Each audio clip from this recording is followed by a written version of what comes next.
what's going on YouTube? Philip O'Reilly here, aka Buzzin64, here to talk about the Nintendo Gamecube with all of you.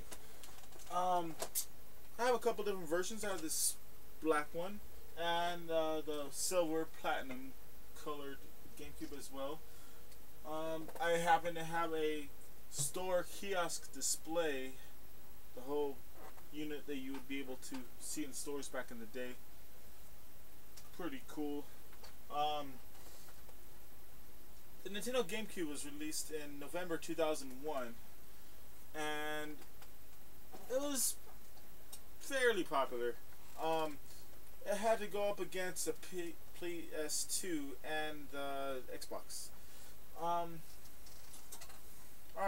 it did okay. The reason was a lot of third parties didn't support it like they did on the Xbox and on the PS2. But they did make up for it with a lot of great notable games. The release title, Luigi's Mansion, was a big hit right off the bat. I played it, pretty cool, like a Ghostbusters clone. Not bad. Other notable releases: Super Mario Sunshine. In my opinion, not the best Mario game, but it is enjoyable. I feel I was kind of missing something, but you need a good Mario platformer for every Nintendo system that comes out, and we got one. Other games. The Nintendo Gamecube brought back Metroid, and this time in 3D. It's pretty cool. Retro Studios worked on this, and I think it was Retro Studios. If I'm wrong, sorry. Other games. Rare made its last appearance with Nintendo on Star Fox Adventures. Fun game. If you like Star Fox, you should get it. Last Rare developed Star Fox game. Now,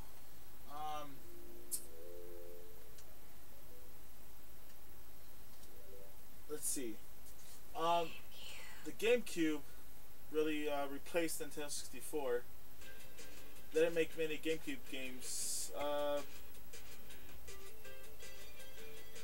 Once the Wii was released, we got Twilight Princess and some other games. But the good thing about the Wii, you can play all of your GameCube games right out of the box.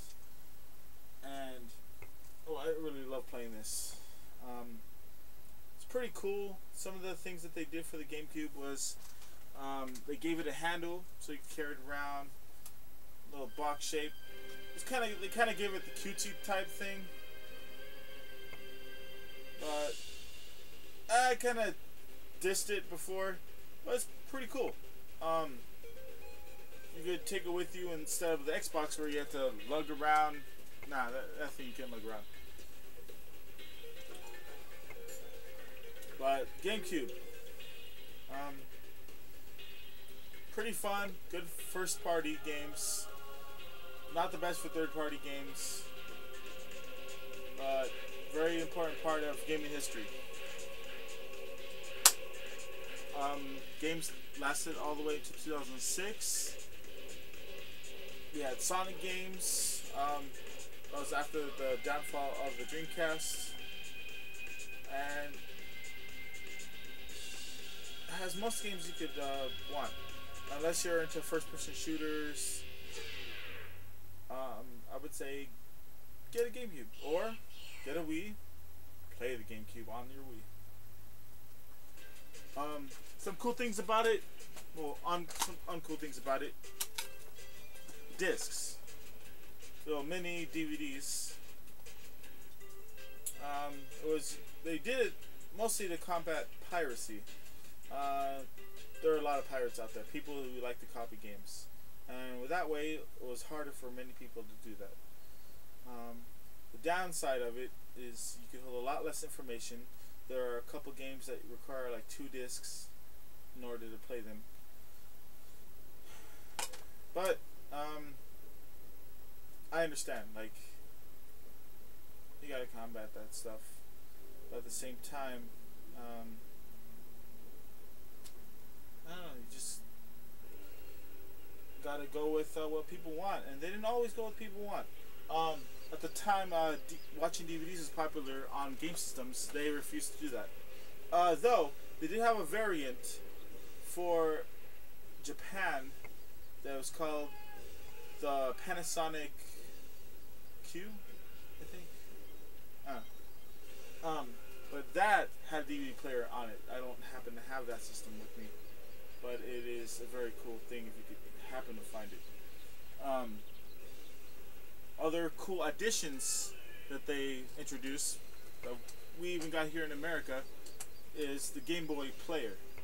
You can play all your Game Boy Color, and Game Boy Advance games, or at least most of them. A little add-on that you could put onto the bottom of your system, and you could play the GameCube games right there. Pretty cool. Other things that this had, the PS2 and some of the systems didn't have, is a 4-player support built right in. That was really cool. I played multiple times on this with 4 players. Things that were add-ons that they had but they didn't really support was the online gaming support with the broadband or 56K modem. They had them, but there were very few games that supported it, and they no longer support it, like Phantasy Star Online. Pretty cool, but Nintendo didn't back it really. That's unfortunate. In February 2006, well, Curiosity is coming to your favorite game system. I'm gonna sign off for now. And if you like these video game console mini reviews, let me know in comments. Subscribe. Thanks. Bye.